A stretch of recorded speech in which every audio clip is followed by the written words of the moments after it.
Ta grâce, seule ta grâce. Nous voulons instaurer un état de droit. Et dans un état de droit, il y a une justice indépendante. Ce n'est pas à l'individu Félix Tshisekedi de commencer à faire justice.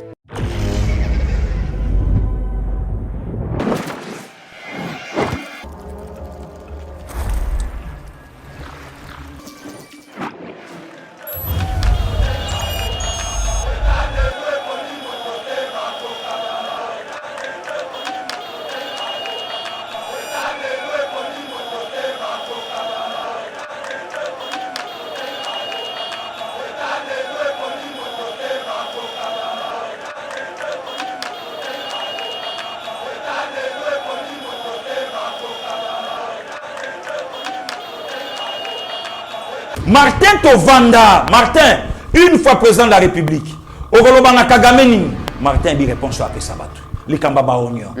Martin na top Congo, Bapé Saye Miko, de commis to faina yo tozo bengana, tozo la résultat à 3h du matin. Martin Fayoulou na top Congo, une fois élu chef de l'État. Martin Salakera Olobango, Kabila c'est un citoyen congolais. À Kotambola aux Alès, na Moussala Naye, que ce soit Moïse Katumbi.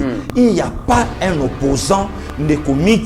Ata ceux qui bâtit boye, Sanvier Nangaï, Denis Kadima, Batubaya, Moutaroufuka, Nafati Azate. Okapi Congo Service.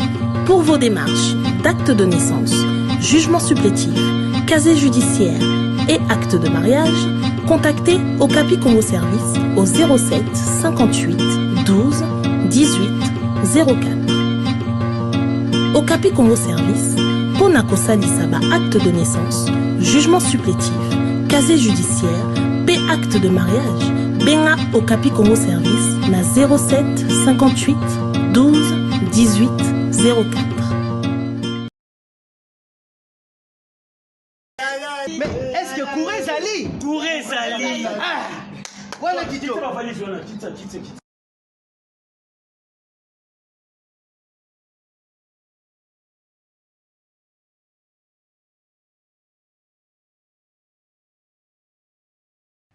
Oh la vache! Et franchement, mais comment ici ça va pas changer avec le courant au bled? Hein? C'est pourquoi ça va pas ici. Mais non, comment je vais respirer? Il n'y a pas d'air, le courant part n'importe quand. Mais Divine, c'est comment avec ce groupe électrogène là? Donc, il y a un petit problème. En plus, il y a un faut 25 litres pour payer la pour ça la bien. Et bon, milinga, ce que paye. Et puis, il y a mais Toyo a le maramon au talaka. Mais non, n'importe quoi. Si c'est comme ça, c'est mieux que j'aille vivre dans un flat. S'il vous plaît, on a une solution pour le bino. Solution?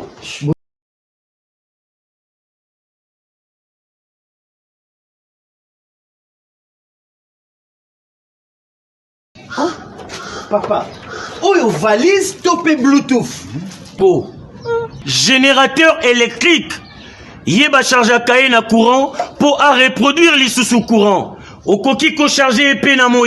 À ko reproduire PKK courant. Makele l'été. Milingate. Yé azali loko la groupe électrogène T.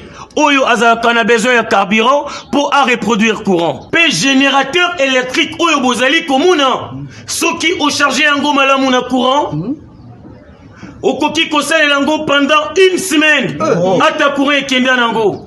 Au conseil et le congélateur, climatiseur, fer à repasser, machine à laver, nyonso et ça la canne courant.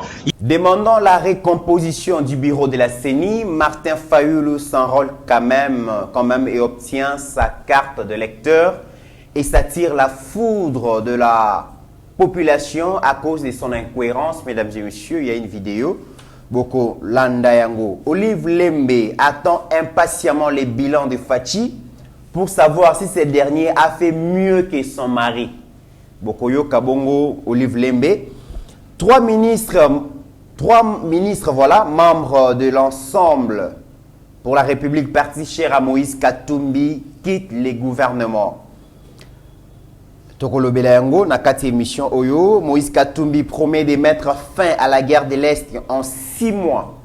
et parle de ses relations avec Joseph Kabila, mesdames et messieurs. Toko le Bélango na émission Oyo, toko mon appelle comment est-ce que Moïse Katumbi a été accueilli chaleureusement entre guillemets na Kolwezi. Bokoyoka, toko beta peli solo, mesdames et messieurs. Tant que la population est la vigilante, est la vraiment clairvoyante, ils allaient il a pas mbatté Mouyambo, hein? Mouyambo qui soutient Moïse Katumbi aujourd'hui.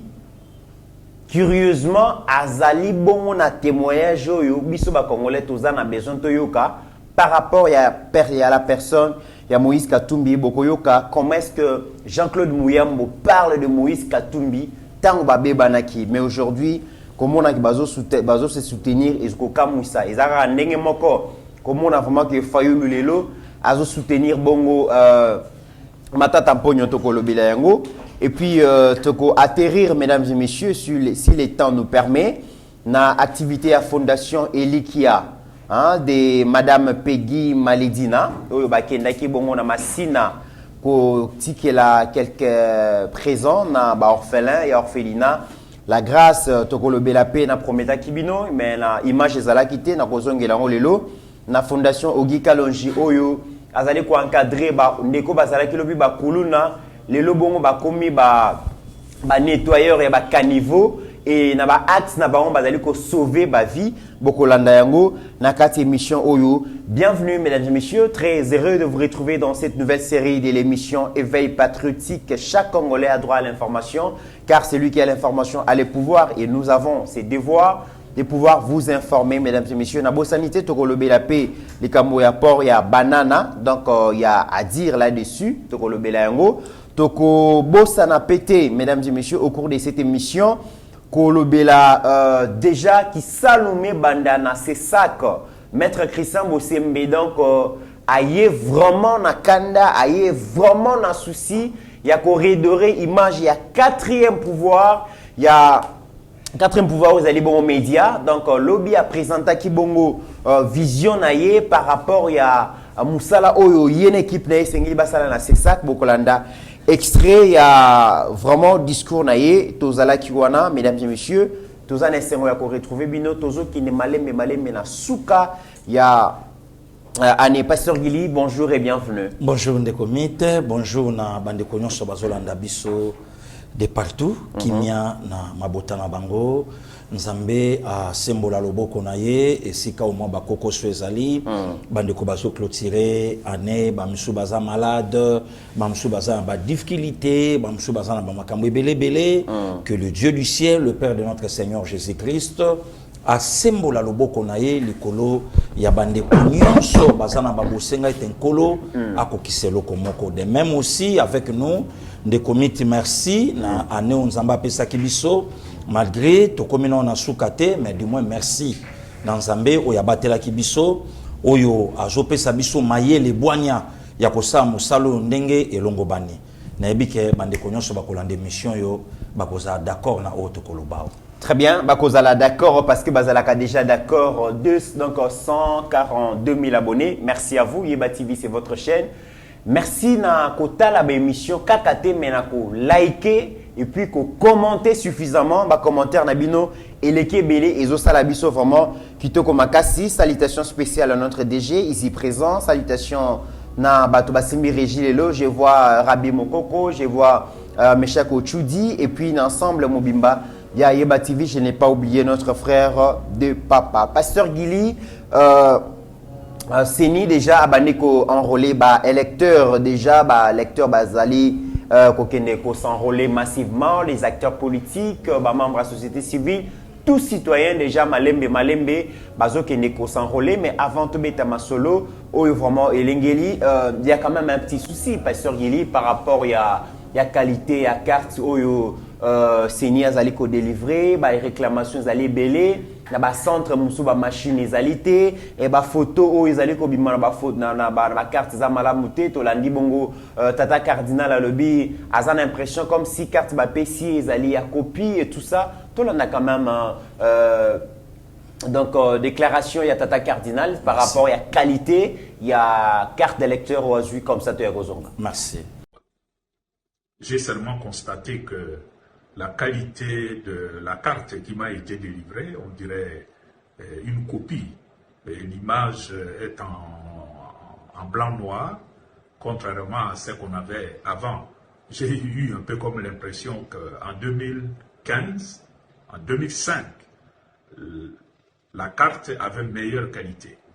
Et puis en 2015, c'est... Pasteur Guili, d'ailleurs, Nazaki, j'étais censé relaxer le deuxième vidéo, il y a notre frère Shadrach. Et puis, à se plaindre qu'il y a qu'on s'enrôler, mais c'est pas grave, ça viendra. Pasteur Guili, qualité à carte d'électeur va délivrer apparemment ils ont mal amouté. D'abord, des commits, merci, puisque enrôlement et bandit, le col là-bas, enrôlement passé. Oui. Il y a 2006 au Yebi, il y a 2011 au Yebi, il y a 2018 pour Yebi. Oui. Il fallait aussi Akoufa, il fallait Teresa Akoufa, il fallait lacrymogène, il fallait Kisasa et Bandako Yambara Makila chaque dimanche. Tu sais que dimanche, tu vas Koufaka. Dimanche, banani ba kokufa, dimanche koya banani ba okufa. Et là qui bongo.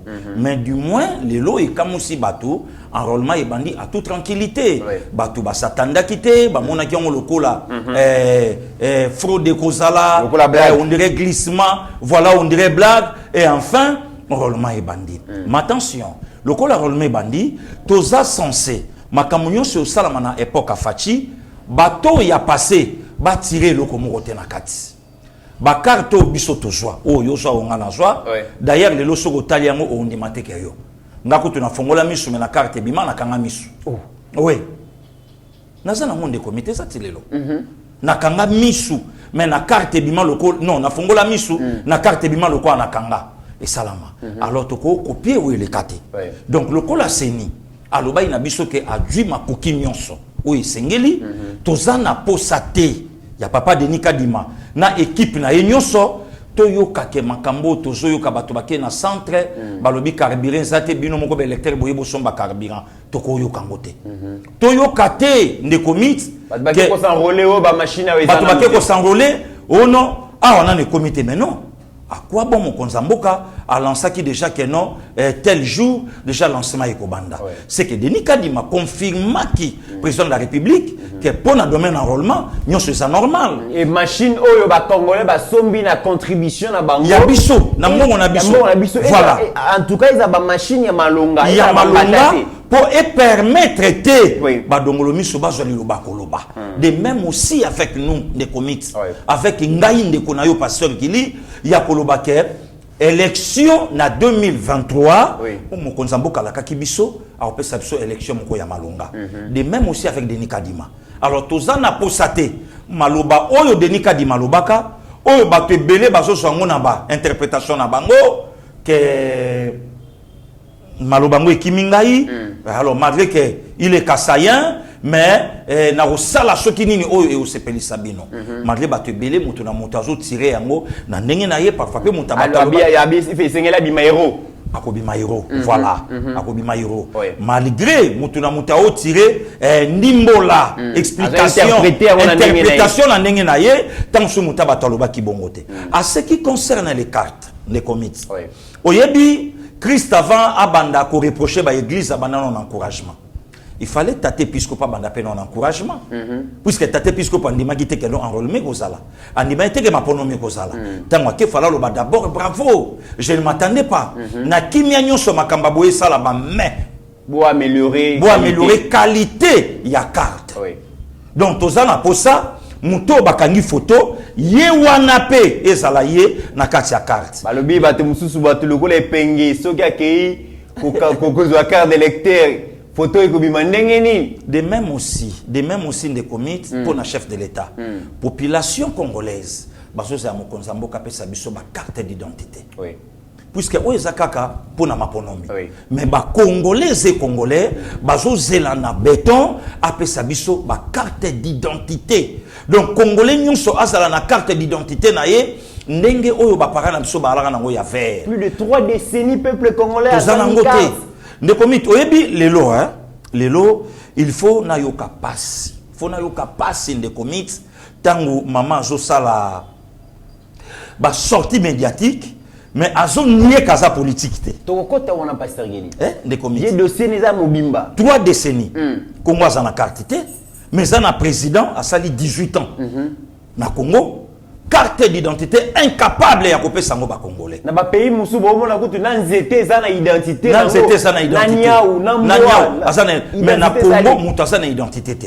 Voilà ici qu'a demande à ba congolais et pas mon konsamboka ezali que Fachi pesa biso carte d'identité. Voilà les comités. Pasteur Guili, alors eloko ekamusi pe batumakasi incohérence tina ba niveau mususu. Je me rends compte que le peuple congolais comme Kolamuka, na mikolele kaka mokonzamboka bina kamwaka en Afrique, ba africain ba peuple bazali ko nyokoma, au lieu peuple azala beaucoup plus exigeant na bateau bazali ko gérer konyokolaye asenga compte peuple abetera maboko, ngai Fachi naza pour peuple wana betela ba dirigeant maboko te mais na ligne que peuple azala exigeant. Et na moni peuple a komi ko yoka Pasteur Gilimbela ya mokonzi ya mboka. Tolanda extrait à vidéo où nous avons proposé comme ça bino moko boko comprendre makambo to lingi to loba on va gagner l'élection ça là mokanda okoma ki yona mukwege na nani wale ni nini c'est ça là oui comme mokanda okoma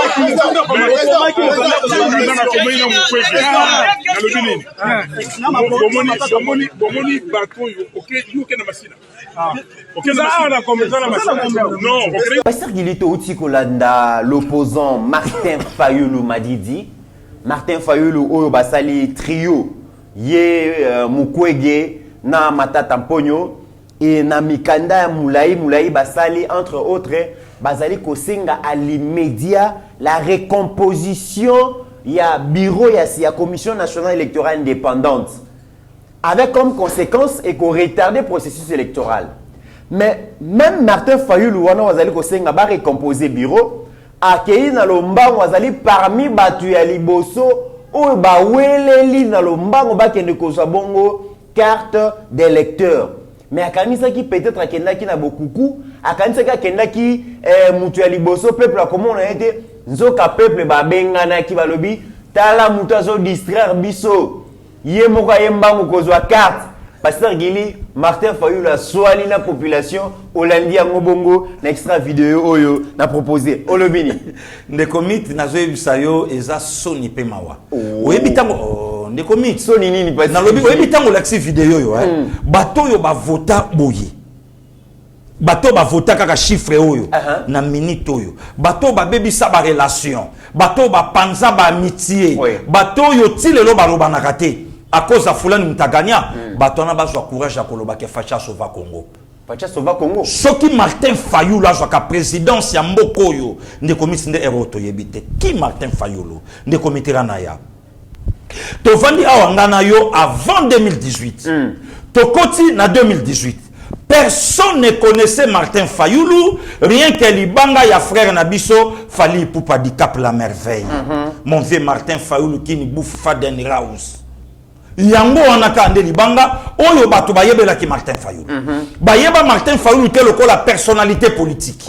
Martin Fayulu to bandi awande komito tambola na yo bato nyonso bayebi que le candidat commun de l'opposition c'était Félix Antoine Tshisekedi Tshilombo. Na ba triomphal partout de komito yebi to tambola. Martin zozwa avion akende Genève.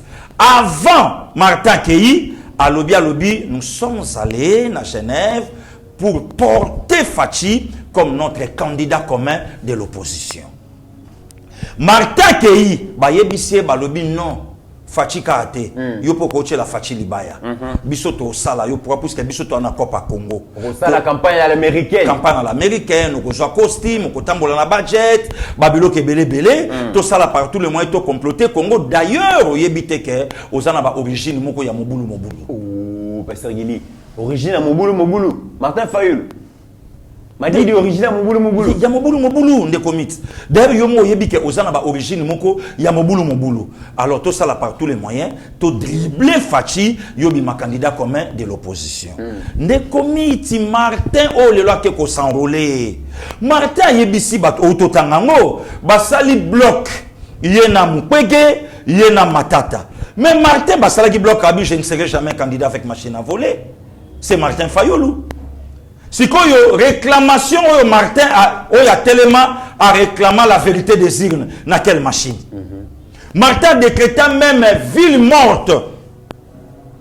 Vendredi le 28 décembre, motif est ça, Tokobimate pour la nini tobo machine à voter. Job a le comment très important, Job chapitre 3 verset 25. Ce que je crains, c'est ce qui m'arrive.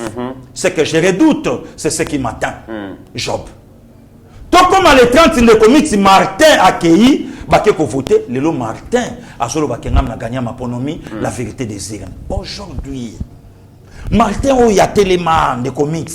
Alors bien lobby escroquerie ya munene ya parc Abukanga Lonzo.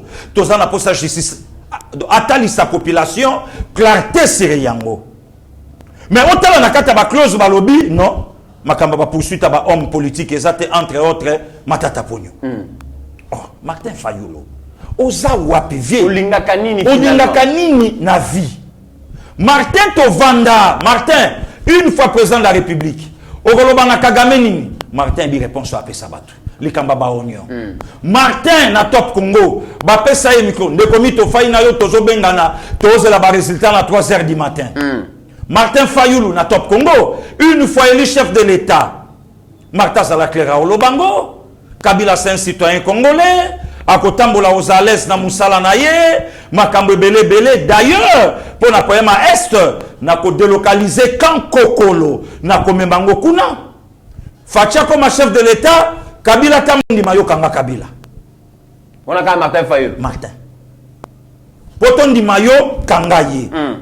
Ndekomit Lelo, tant Martin qui s'enrôler, pose la question à Martin Fayoulou. Ok, qu'on s'enrôler, pour yoki ordre donné par qui? N'est-ce pas par le président de la République? Ndekomit Tovandanga na yo tolandi message à Mokonzamboka le 3 novembre de cette année. Mokonzamboka a lancé appel, Babilo Kebele, population va répondre. Plus de 10 000 jeunes vont s'enrôler dans l'armée. Communauté internationale a monique moi été trop c'est trop, babimisi en poisson banango biso banakini, a sali levé yambargo. Martin Olé a félicité détermination. Il y a chef de l'État, Martin a félicité communauté internationale. Oh, il n'y a pas ça là député. Église catholique, non, l'église catholique. Na église catholique. Voilà les comités. Aujourd'hui, Makambo le chef de l'État Lobango na Addis Abeba. Je crois premier voyage na Addis Abeba. Alors bien lobby na posa ya population oyo bakozala trop exigeante. Kolandela ba politicien ne sika to beta maboko ndeko mito bi bato répondanga parce que gilo yoki oyoki beton lobby ke ana tina boku misayete non. Alobaka bongote. Il faut to veiller. Ya momoni la bouche kaka ya chef de l'État aye koyeb sa opposition de comité. J'ai besoin d'une opposition forte. Biso to alaka na opposition. To banda ko ningisa pouvoir. Mais aujourd'hui de comité opposant à Congo nani. Martin Fayoulou. Oh là là. Martin Fayoulou opposant. N'importe quoi. Ne commit. Martin na olobana yo na yebite vie wana ne commit na obanga na bimisa maloba musuna mo. Bazé belé na ba Moïse Katumbi ba opposant à solo. Ne commit. Ba lobby Moïse Katumbi peut exploser union sacrée en plein vol. Mais ne comité ran. Nam to komi 2023 te. 2023 to ko tango dimanche. Le lot ozana au jeudi. Nam to kotité. Mais bateau yo lobby na nga na plateau nengo ya mbinga de comité rana ya ke baza grave. Mais Fayoulou autozonga lobby. Tala Martin Fayoulou ya Sainte-Thérèse. Tala Martin Fayoulou ya Bibwa, ya Changu. Tala Martin Fayoulou. Tala Martin Fayoulou lobby. Tala Moïse Katumbi. Il y a le 6 novembre Kolonga Lushiko Yakin. Tala Moïse Katumbi. Oyo bato bakende ko yambaye. Mais tala Moïse Katumbi ya hier na Kolwezi. Toleki Kolwezi ngana yo. Il s'est biso plein wasala na Kolwezi wana bat bazomo nango quand même. Rabia zola kisayango, lui pasteur Gili. Aye bisanga skonde commit, ndem mutu bako battre fachi bango wana que ça soit Moïse Katumbi. Il n'y a pas un opposant de commit. Ata soki batie boye sans vie nangai Denis Kadima batubaya mutarufuka na fachi azate. Au fait Martin Fayulu c'est un trouble fait in the committee. Na banda ko yebiso loko banda kala. Martin c'est un trouble fait. Vie wana ko zwa biso mututi na suka. Oh, na zo yebisa yo. Et le comme singa pasteur Gili, Martin Fayulu façon zo solo la population le roi mutalinga bunda. Via ko charisme ki bokonze zate. Via ko wana makambo na ye. Kasi yoka. Ah, te bande ko na nzamba pambola bango. Mais yo auto ça la déclaration na matata ponyo na mukwege bo signer document bino bo mona ngai. Ndeko Mitterrand. Est-ce que na loba ki bongo? Est-ce que la loba ibongo? Est-ce que bino bo mona ga place dans loba ki yango? Mais vie nanya sengi recomposition ya seni. N'est-ce pas les trios? N'est-ce pas les trios? Denis, Nani Mukwege, Matata, na Martin. Oh, parmi bango nyonso, mutaleki bango na gaz, na politique à Congo Zayo, tant bien que mal, yon to bimaki deuxième, na élection ya Lobia ya 2018. Veza brutal, tant nazo solo la bas. Les comics na yeb sakio, hein. To comme à la fin 2022, début 2023, au komon na ba vrai face ya batou. Donc viens Martin.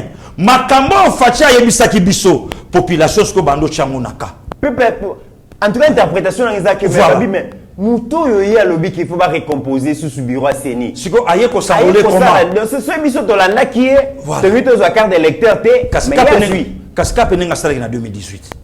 Kanenga salaki na 2018. Ne komi to yebi je crois quart ou demi-finale il y a Mexique 86. Diego Maradona a chaque Angleterre bien loboko. A influencé arbitre. Donc tant que tout le loboko de loboko que n'ense la mon coup de tête. Pas éké et koti. N'engue kaka kima qui arbitre cha ballon à centre. De même aussi n'engue Martin Fayulu ngaka salabiso a influencé population na eloko oyo ya swate. Le vrai problème à Martin c'est quoi de comité là. Martin bayebisa babi la kisa biso na Congo que yoza populaire. Oh. La qui sait que vous êtes leader. De même aussi avec influenceurs. De même aussi avec Moïse Katumbi. De même aussi avec Moïse Katumbi. On décommit. La qui sait que vous êtes leader. Voilà pourquoi je donne raison à mon président. Alors bien le candidat nyonso ya Joseph Kabila na robeta ne match amical. Pour eux autres comme ça na pasteur Gili na moni to ti ko lobela quand même comme popularité tant aux ali ko luka aux ala candidat président ça veut dire que mais essaye ballon d'essai de comité. Ballon d'essai. Mais qu'est-ce qui fait que Fayulu na Moïse Katumbi popularité na bango a dégonflé? Qu'est-ce et les expliquer des comités primo qui s'y paye pour la cas. Oh, pasteur Gili. Martin Fayulu azali frère à Philadelphie. Alongwe kuna na ebité a commencé les protestants et catholiques na ebité. Moïse Katumbi à chaque fois teni ya maman Maria na nzoto. Yuso betali sola qui s'y pasteur Gili. Les comités guapé. Mazaba Christ non? Na lobby guapé pour la cas. Comment ça? Seigneur à lobby c'est pas tout le monde qui m'appelle Seigneur Seigneur. Ne ba to ba kota boko nzinanga. La réponse est claire. Guapé pour la. Oui. Guapé pour la cas de comité là. Ne komit na yebisaka yo biso vanda awa tuna bato nyonso balandaka Fayulu balandaki po bamonaka nini avant esenga balandai tuna bango ba olanda biso ezana bato bayoka koma Martin Fayulu mukolo wana na to yebisa yo na débit à plateau ne komit lelo ezana bato bakabwana babebana moyeba so yo tuna Martin Fayulu gagna webiso yem ta gagna ne komit na betela lisolo mukomusumbuli zobeta na vandi na che téléphone en charge aussitôt na ocha appel plus 41 na yamba pe poliment les loba te belé ba critique biso tout ça bon na yambi gentiment allô dit c'est pas ce Gili gabi oui c'est bien moi bon na ngana loba na yo hein na comprendre le ton na yebike awa to zobe bana siko na cheka téléphone ali toye na ngana tu na bino bato bolandaka muluba wana yoka soki tata na yazalaka alinga kiandima alliance na Joseph Kabila. Je donne aussi raison à Maître Christian Bosembe ou à Zolanda Bisso. Batu fo batangaka. Kotangi sa ya classe, kotangi sa ba livre. Batu fo balandaka ba documentaire. Batu fo ba fandaka ba yokaka. Yango yoki batu mususu ba robeta lisolo esika famille nanga ba vandi ba bia azwaka ba date wana na Google mais yo zwaka te ponani. Yo pe kotazwa. Ponani batu bali kotanga te. Est-ce que batu batala émission ya fauteuil blanc na 2009 na télé 50 kulu toujours Marie Kassamba a Olanda Bisso honorable Mike Mukebai azala parmi bato balana sima à l'époque mon président Fachi trop jeune alobi s'il faut travailler avec le Kabylie, pour l'intérêt de la population congolaise, nous sommes prêts. Wana tata na ya azali na 2009. Mais à ça, lobby par rapport à la vision, il y a politique. Pourquoi ne commettre? Le Kabylie détenait, Namaboko Nabango, confisqué même le la Congo. Majorité fabriquée. Fabriqué. Ba bloqué Congo na constitution. Oyo ba tindi bisonyon s'auto respecter la constitution de notre pays. Que Moutou passe à la présidence, sénat et assemblée, il fasse à la de père et de mère. Là, c'est pas l'IDPS. On n'a même pas Fachi. La constitution qui a été taillée sur mesure pour éterniser Kabila au pouvoir. Babombe Libiswango. Babombiango. Ne commit l'État n'a pas répondre. Plus 41 balamoko. Il y a maman na yo. Yo moko bakisa ya liboso. Na tongo na uchola muka. Mendeko. Soko yebite batuna. Le loyo Fachi président de la République, sans majorité, tant bien que mal. C'est normal aussi de comité de mon opposition, donc on se focalise qui beaucoup plus dans la présidentielle que dans la députation. Oui. Or, la majorité de Joseph Kabila, bah y a pas que la présidentielle bah aussi mbaté, bah zongi directement dans la députation pour na ko bloquer Moto Nyonso comme président de la République à se référer na bango selon la constitution. C'est comme des comités yebisanga. Moutaza na plus 41. A yebite que gouvernement ya ilunga ilunkamba. FC Sanga sala ngope na Kingakati a proposé mon konzamboka des ministres à Pamba. Vous avez gouvernement Kabila. Ouais. Gouvernement ilunkamba, vous avez gouvernement Kabila. Yango moni bato yo balingi kotanga te.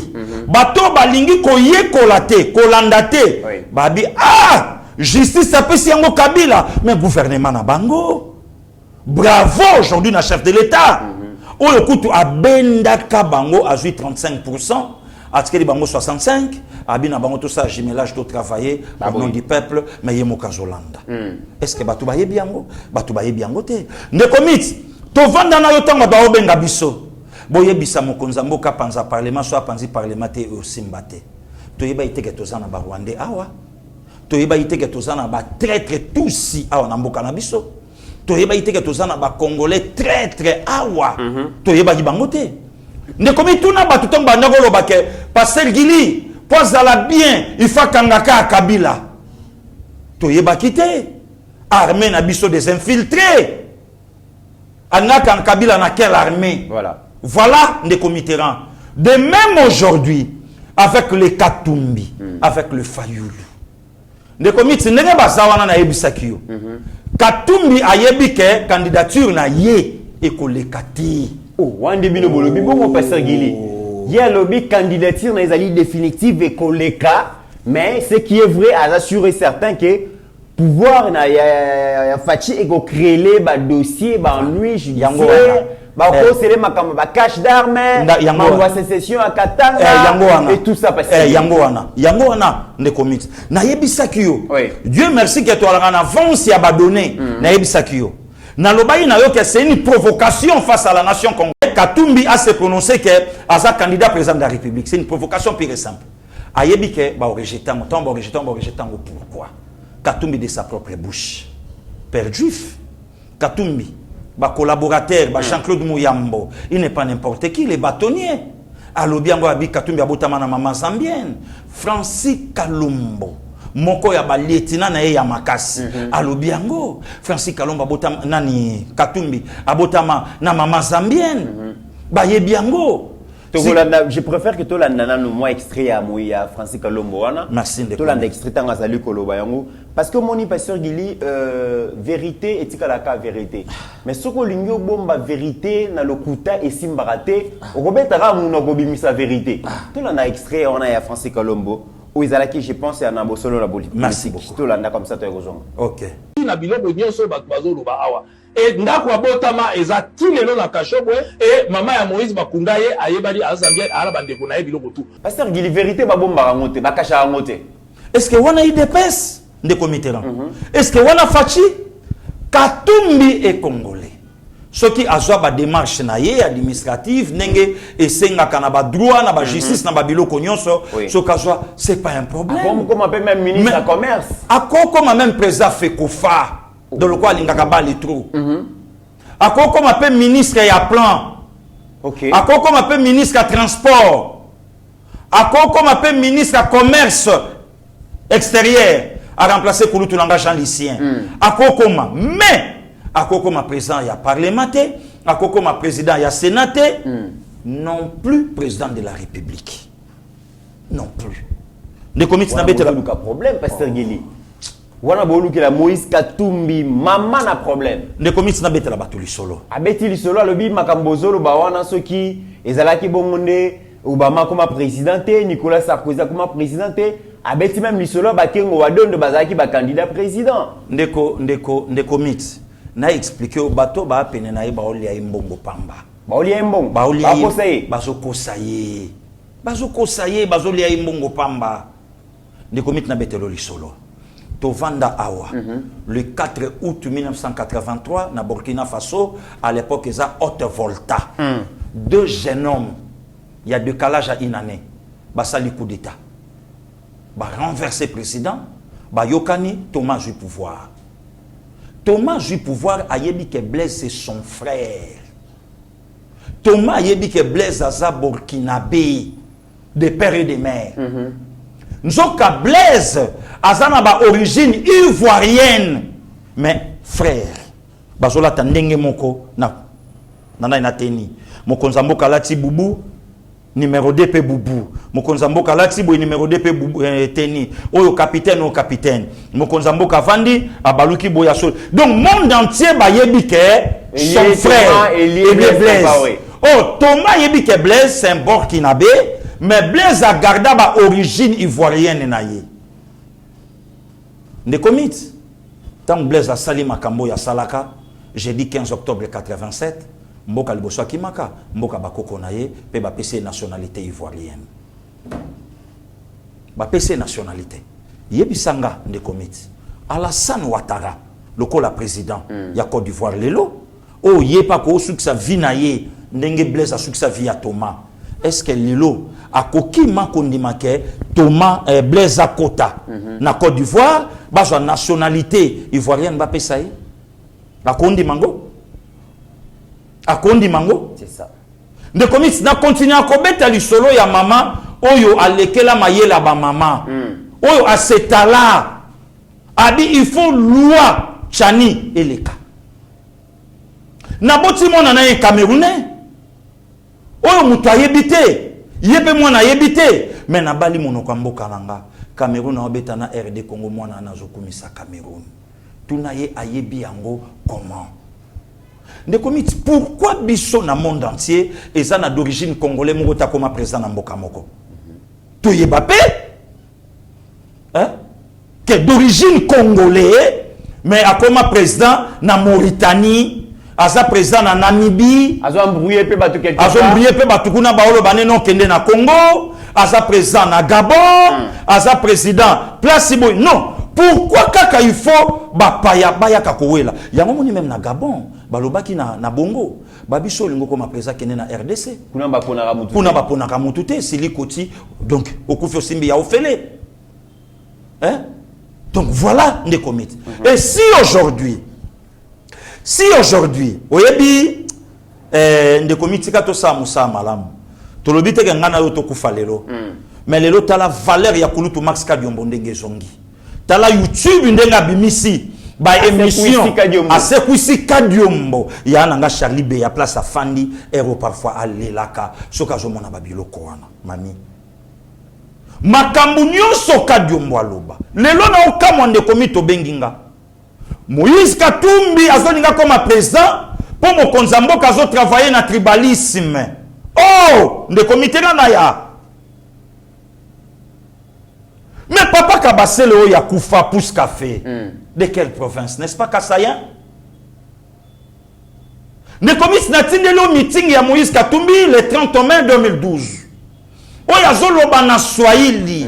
Azofinga Kasaye pa ofinga ba Kasaye ya papa nani. Est-ce que mutu ya ndenge wana lelo akokolo ba kebol non. Yoka siko na détaillé bande ko ba Holanda biso de comité. Au monde ba Katumbi. Ba yebi ke guerre SS aussi la peso aussi là. Siko tokoluka bitumba ekota na kati. Bitumba ekota na kati ni? Oui. Katumbi zala candidat. ce qui va boyer trouble. Des comités la personne de Denis Mukwege. Denis Mukwege. Makambo ezobima. Il y a corruption, il y a détournement, babiloke belé, tout ça est en émission. Émission ezali. Auto préparant parfois na début 2023 tout ça est en émission même des comités. Na obanga na ebisa 142 000 abonnés ba Holandanga na yonde konanga oyambinga na plateau ya koyebisa oke boke bape na likambo ya viol. Comment viol? Likambo viol. Des comités. Likambo viol et salini pasteur Gili. Des comités toke ba na dossier que communauté internationale a bondir babiloko bazipa que muto ya reparaka yemoko pa violaka. Yemoko pa pambolaka ba mère na kuzu. Pasteur Gili tika mambozo lobo. Na lobi tokeba e koki kobima ba dossier ezali. Ah bon? Des comités na lobi kaka ba dossier ezali na bon? bimité. Tokeba dans makambo batami na se réparation ba essai technique dans le rôle la mécanicien bongisi car ameka ya mutabitika na beta tour ebele basana ngo ba accident. Ah bon? Ouais. Tokeba ndeko mix tokeba munoko na ngai nganga pour na landi déjà na ONG international moko place oyo bazwa kabambongo Denis Mukwege pe azali membre tout ça pour na déjà bazali ko kanga batu.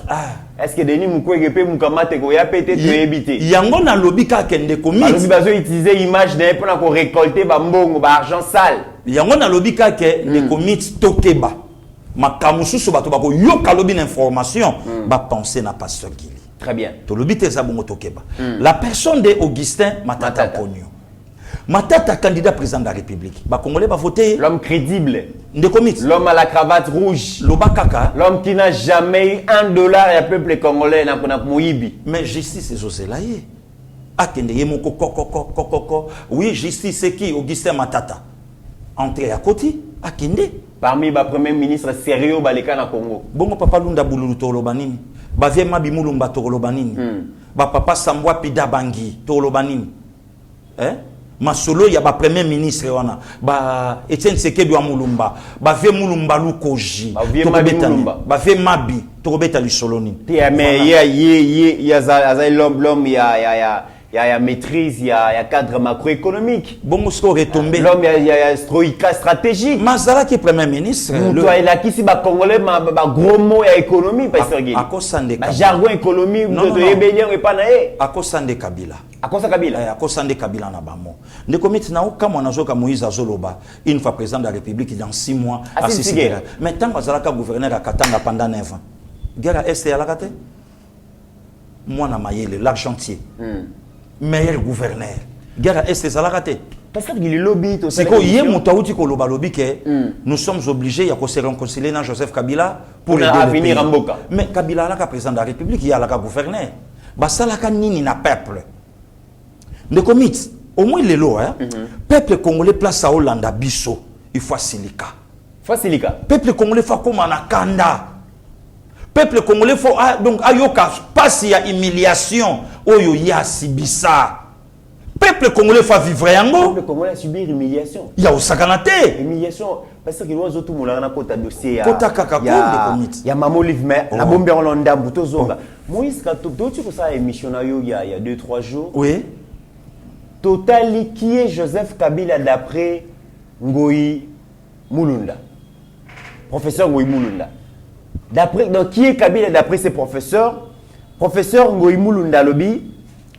Aimé Ngoï Mukena. Voilà, d'après les personnes voilà, d'après le feu professeur Ngoï Mukena.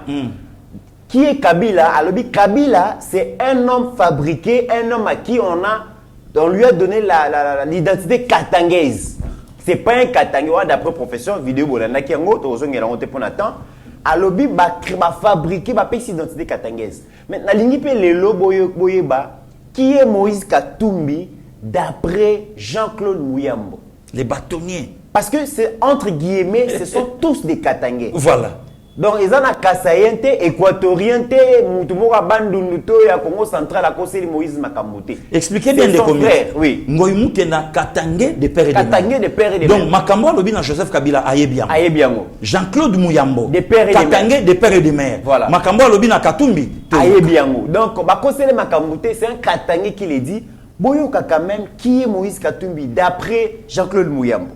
Vous êtes venus puisque nous devons, je dois démontrer comment. Allons-y, Moïse est en train de vous. Ok. Voilà, c'est ça.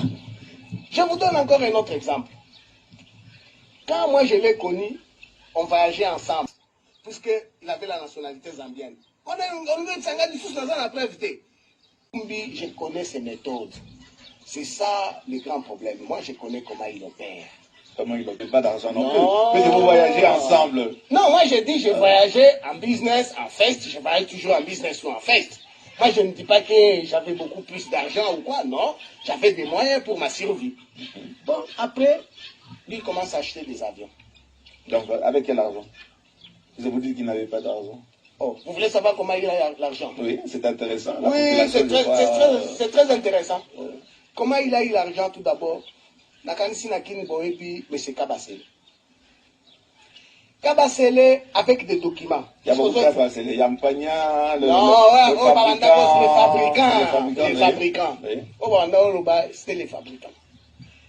Il a fait ces histoires, je ne sais pas qu'est-ce qui lui a poussé un bon matin. À comme on a ministre, ils sont vivants, Ingele, tout le monde que je cite là-bas. Ingele, il photo, oui. Ingele, il photo. Akabata la tête. Voilà, après ça t'a la tête. Bapesie bamikanda biloko nyonso tout naibaki te ndenge nini yazaki kuna na kin aibaki ke mine moko babengaka mbola eza na baminere. Le monsieur vient ici, il commence à travailler la mine na yoan. Et ça, je vais vous donner les images. Vous avez ça? Non. Voilà, je vais vous donner les images. Le type commence à travailler. Un jour, j'étais dans mes multiples occupations. Moïse m'appelle. Quand je dis qu'il n'avait pas d'argent, il m'appelle, est-ce que tu peux m'accompagner dans Mbola? Président, excuse-moi, je suis très occupé. Président. Non, je l'appelais déjà président, non? Parce qu'il était, quand il est venu, il était président de TP Mazembe. Moi, je suis supporter de TP Mazembe. Il faut avoir ma solo. Hollanda bien, c'est une histoire. Je lui dis, ok, je ne sais pas vous accompagner puisque je suis fort pris. Alors, il est parti avec ses collaborateurs de tout puissant Mazembe. Moi, je me trouvais à ce moment-là, je pense, au centre-ville, et puis quelqu'un m'appelle. Oh, tu sais ce que Moïse vient de faire à Mbola? Je dis quoi? Il vient de faire quoi? Il dit non, il s'est bagarré là-bas. Et il a ordonné qu'on pille les biens de M. Kabassé. Je dis non, ce n'est pas vrai. C'est comme vous posez une question habitée. Vous avez ma cam. Dans le téléphone, on a dit président, oui, Nabengi Moïse. Non, je suis à la carrière. Je dis, mais président, non, président, tu ne peux pas faire des histoires comme ça. Pourquoi on était ensemble avec lui. Je dis même,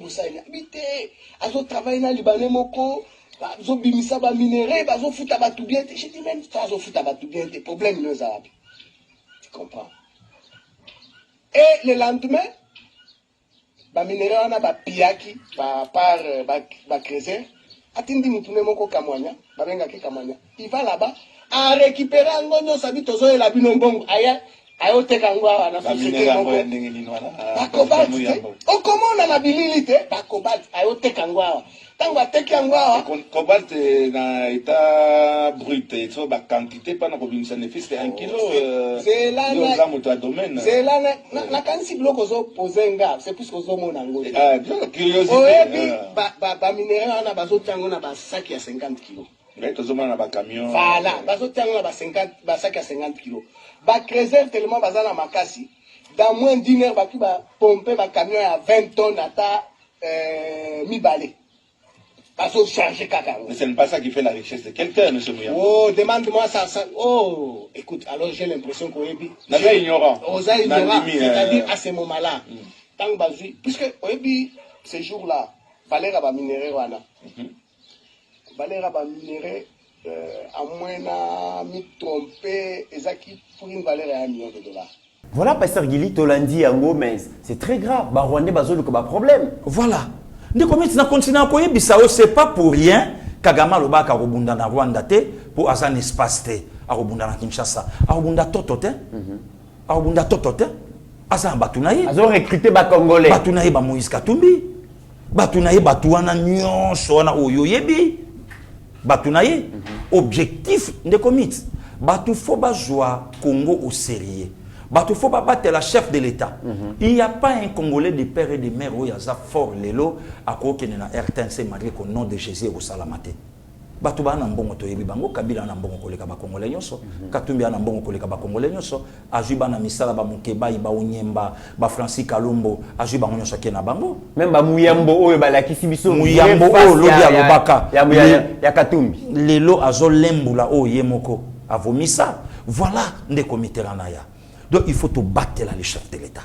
Pourquoi Fachi? Fachi, c'est l'espoir de tout un peuple. Oh non, Pasteur Guili, wana Maman Oliva Royo Kaote, Pasteur Guili. Maman Oliva Royo Kaote.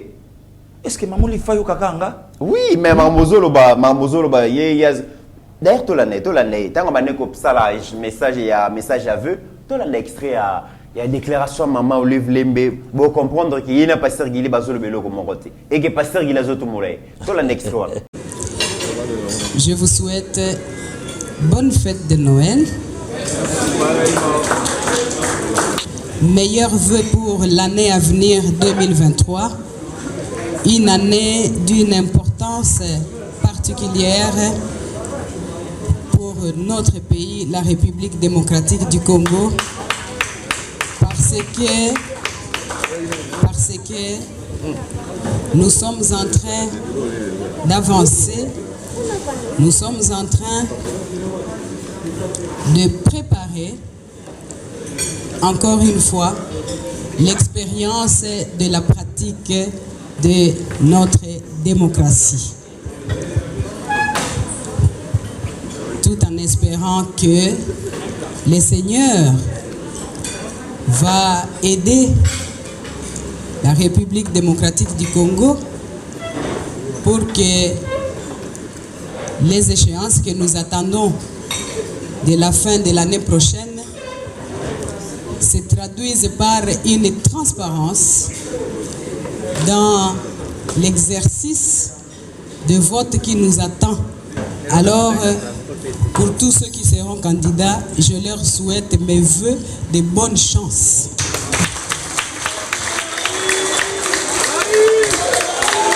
À tous les niveaux. Pour moi personnellement, je suis en train d'observer et je suis en train d'attendre que ceux qui sont aux affaires maintenant puissent nous prouver tout ce qu'ils ont reproché au régime passé et de mieux faire pour que Tondi Mabango ke bazalaki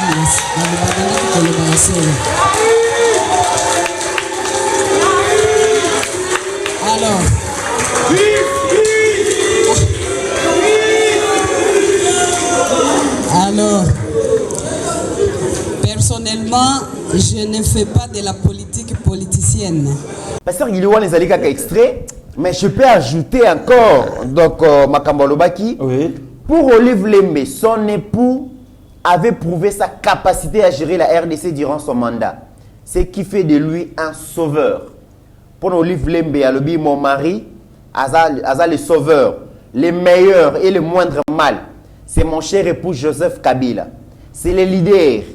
Ce leader nous a prouvé sa capacité de gérer un grand pays comme celui-ci, puisque malgré la diabolisation à son endroit, il a prouvé qu'il pouvait réunir en un seul morceau ces pays qu'il avait trouvé déchiquetés. Et Maman Liv, Pasteur Guili, na vidéo wana alobi aza impatiente ya koyoka bilan ya Fachi ayeba ceux qui Fachi a travaillé mieux que Joseph Kabila met en limite. Bon, d'abord, Facha a travaillé mieux que Joseph Kabila et pas Maman Olive, rien que la liberté d'expression, où Bango va payer sa famille Mobutu. Ok. Où Bango va payer sa famille Mobutu. Où Bango va tangata kombo Mobutu. Même Maman Olive a l'acception qu'Amuta Losambo, Amuta Kimia, Amuta Bote Mamalam. Mais batikala kotanga ta kombo ya maréchal Mobutu pendant mandat na bango. Et Maman Boubi a joué à liloba kolobate. Lelo Maman Olive oloba. Lelo to Maman Olive zo wanga na ke a politicien te, a sapote Maman Olive na terrain politique. Maman Olive lelo za communicatrice à Makasi a fait cesser. Ah ça politique. Il a pas perdu. Maman Olive lelo za parmi bateau ba osala campagne ya mobali na ye, na ya batu na ye. Lelo Maman Olive tanga lobby, lelo to na Maman Olive. Alex Abiso journaliste oya Koufi na premier mandat ya Fachi pas au Koufate. Ngana otangele Frank Ngike. Le 3 novembre jour ya Chuda Makanda Olga Botama 2005. Ngana otangela ye. Maman Olive lobby ke mobali na ya salu mieux et que tu là. Mais Maman Olive lobana biso combien de morts ba Koufi pendant 18 ans, il y a gestion, il y a leadership en mobali na ye. Allo banabiso combien de Congolais et puis bakufi ndenge nini et puis bakufi na nini allo banabiso abimbali za sauveur c'est pas un problème sauveur par rapport au clan Kabila mais pas clan Kabila par rapport à peuple été non peuple été mais par rapport à clan Kabila est-ce que Maman Olive va avoir courage à quitter la famille Rossi na yebisaka yo Maman Olive va avoir courage à quitter la maman Bishop Emi Koutino a réconforté pour na pas mbali na ye. Est-ce que Maman Olive va avoir courage à kende kitambo kota la famille Thérèse Kapangala mais Maman Olive va avoir mutu kenda kota la maman Amida eza na ngope mabete puisque yemo kwa yebi. Est-ce que lelo Maman Olive va ko beta lisolo que a otala les sauveurs batika na mongaliema ba préférer ba tonga biloko na bango mais lelo muta 3 ans yo na toni palais présentiel yo na salle hôpital on des comités na ba pays nyonso l'hôpital ezalaka makasi na traitement ce sont des hôpitaux militaires yango mokonza mboka sali est-ce que Maman Olive va kobetela biso lisolo gratuité de l'enseignement ezalaka apport à Maman Olive ezalaka wapi aujourd'hui na moninga na ye mwasi la distinguer la fondation Denise Nyakero Tshisekedi ezui en charge ba maman pour na cancer non seulement yango ne komiti bande kona biso oya SS Tobengaka fondation ezui bangwa non seulement yango ne komiti rana ya excellencia oh lelo mama yebi bana musute place ba uta mais le col a gagné à Paris na ye a sala ba pourcentage na likolo à l'équipe na excellence c'est bon lelo fondation zo fouté la bango est-ce que lelo Maman Olive va kokota la paix maman Denise alobi ke o échoué tout ce qu'elle a comme fortune a dû yango wapi de comités a dû yango wapi est-ce que du populisme kaka yazo la bilan à lobby bon d'abord bilan ezana yete puisque c'est une congolaise neti ba congolaise nyonso neti ba Sandrine Mawete neti ba Flo Kabeya neti ba Jolie la mama za congolaise lokola ba congolaise nyonso lokola ba Beloti Mavungu bilan ko zelango etanke nani mobali na sali 2 mandats plus bonus tant bien que mal merci tant bien que mal merci Maman Olive va à l'hôpital na yeme hôpital à maman yemo à côté de la famille na ye à côté de la famille na ye qui est traitement à l'hôpital à Kitambo à Olobangon et ça matériel té mais à préférer à yamba tata épiscopo pe tata épiscopo à kama matériel ne komit tuna sikoyo prix ba futa ka soins médicaux kuna nakati a pia biso bilan voilà ne komité la naya donc ba terrain oyo Maman Olive azolinga kokota et ça ba terrain moko ya pasi autoroute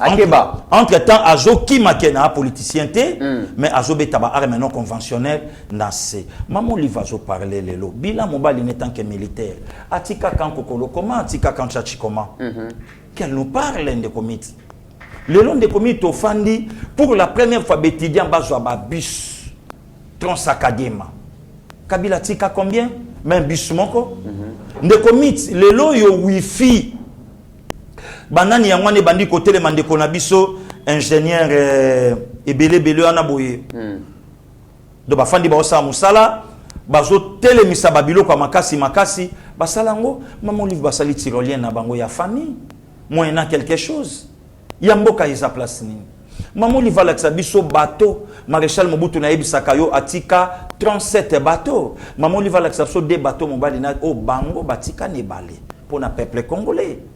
Incapable ya ko réhabiliter même foire internationale. Fikine ezalaka ya bana mesdames et messieurs, le Fikine koma ya mikolo. 18h mona ba JP ekota bato ba okena mela masanga. Mais ça se passe ya bana. Incapable de commit. Ya ko lakisa biso te. En tout cas Fikine zonga esala maboye ezala boye ezala boye. Basala ngote mais ba préférer basa kinga kate kinga kati base na biso ba okota kuna. Ba okendete. Wanja ba bilan ozo lakisa Maman Olive. Non, nazo talisa mama. Azala impatiente te ya ngwana de Jésus. Non, azala vraiment la maison di maté Non, azala na ye impatiente te. Maman Olive ayebi que prière na sala peuple congolais ba sanctionnanga. Maman Olive ayebi que lelo naza commerçante ya makasi na l'équipe ba commerçante nyonso na Congo. Maman Olive ayebi. Oui, Maman Olive ayebi. Maman na commerçante. Oui, avec tous les respects. Avec tous les respects. Ateka. Somba. Voilà, les comités. Lelo Maman Olive ko la saba congolais na province moko eloko mobali na tiki soto lekito banda kansaye. Net nzeteni. Paris foot, ba jeune ba kansaye. Heureusement des comités. Mais lelo ka ningi to matana so de mouton. Créé, fabriqué pour la première fois dans l'histoire à Congo par Félix Antoine Tshisekedi Tshilombo. Malgré ngana yo tomatia en Afrique du Sud il a sorti tout. Malgré ngana yo tomatia en Kenya a sorti tout. Mais poto ya komona ngo awa. Mona ndenge nini? Très bien. Ba hôpitaux nyonso batongi. Maman Oliva lakisa biso ya l'état. Alakisa biso nde comité na ya. Alakisa biso. Oh le loko lobake na ozela na tala sombali nanga non. Fachi kutuna assisité. Facha sa salumi kolekaye. Kabila tiki budget mboko 4 milliards. Maman Oliva tunité imagine ni facha comme si budget na 16 milliards na 3 ans pouvoir. A tunité. Maman Oliva o tunate. IGF a créé le 15 septembre 1987. Mais comment IGF est allé le côté le mananzela ya Gila Lingete? Maman Oliva tunité. A tunité de comité rang. Maman Oliva tunité resté au DGI. A commencé à l'élo. DGI créé par Fachité. Et ça l'a déjà. Est-ce que Maman Oliva tunité? Un des comités. Donc, ne si quand Maman Oliva est là, Maman Oliva soit d'abord bilan au Ngana Opesaï. Très bien. Avec tout le respect des comités, Nakoyebi sa mère atika populisme. Nakoyebi sa mère atika blague à mauvais goût. Nakoyebi sa mère à chaque fois, ce qu'a sali sortie médiatique, atalaka commentaire à ba Congolais balobaka na nini. Très bien. C'est ça. Maman Oliva tala kango. Tant Maman Oliva memi bande konanga ya théâtre baké Dubaï. Et loko nini ya malonga kabila na musungi na ye na régime na ye batongi awa oyo na moment ba feti toko kenda ta toke to fandi tozo sepela. Donc na kanise ba okene Congo central batala biloko kabila tika. Kaka gare centrale laissée par le Belge. Ndele ba inauguré non ba décoré na poka boke wana bovandi. Kayango tronçon ya limité yango wana ba che ba pelouse ba décoré ba tuboke bovandi. Incapable de comité incapable à cause de la population congolaise en charge. Ndele Maman Oliva ose la bilan? Non. Non, ne commit. Difficulté zanim. Difficulté zake, tant maman zoloba a un terrain politique. Mais tant biso to ko répondre et comme manque à respect. Voilà, ba respecter maman te. Ba respecter maman. Tant maman zo kota na autoroute. Mais tant maman zo kota na autoroute, tant maman azo préparer mobali na ye. Oyebi ndeko moko ya mwasi ayebi singa leader Vuda Biga. Alobi influenceur ngabi we Vuda. Abi je ndenge nanga mwasi poza mwasi. Abi ndenge nanga mwasi. C'est comme si on dirait maman souffre kana bolingo na ndako. Puisque moi soyo bazo chérir maman ko bi na media tabeta ba. Oza entend ça biloko na te. Moi na sa commentaire ça te ponga na mwasi te ngana mobali. Alobi mwasi nyonso. Lokwa ba mama ni beya ya maître Bedon moi si nyonso mobali na ye asimba kaye na maboko a deviaka te akota na ba dérapage te ya ndanga nene la marraine omoni na ba bêtise te il est tranquille na ménage na ye maman sumta papa Jacques omoni na ba bêtise te bi ya papa wile bondaki omona bango te donc moi si mutalobi na ngalobi yango zomona ba perte ba makambo ebele zo sa mais na koyebisa maman en tout cas bilan Oyo ya zozela fachi c'est notre sang, fachi c'est notre frère. Très bien. Fachi tokotika la koyembela ete tata na yeto yebite, maman na yeto yebite nde bilan. Pasteur Gili Tokomi Nasuka, tozoki Nasuka vraiment il y a émission na biso, le président Félix accepte la démission de Charles Mwando Simba, Chéribin Okende et puis Kilumba, respectivement ministre à plan, non, mais respectivement ministre à plan, ministre transport et voies de communication, mais aussi vice-ministre il y a santé. Par contre, Christophe Lutundula Apala Napala, Atikali, Modeste Moutinga et Moïndo Nzambi, tous issus des entrailles d'ensemble pour la République, parti cher à Moïse Katumbi, restent dans le navire.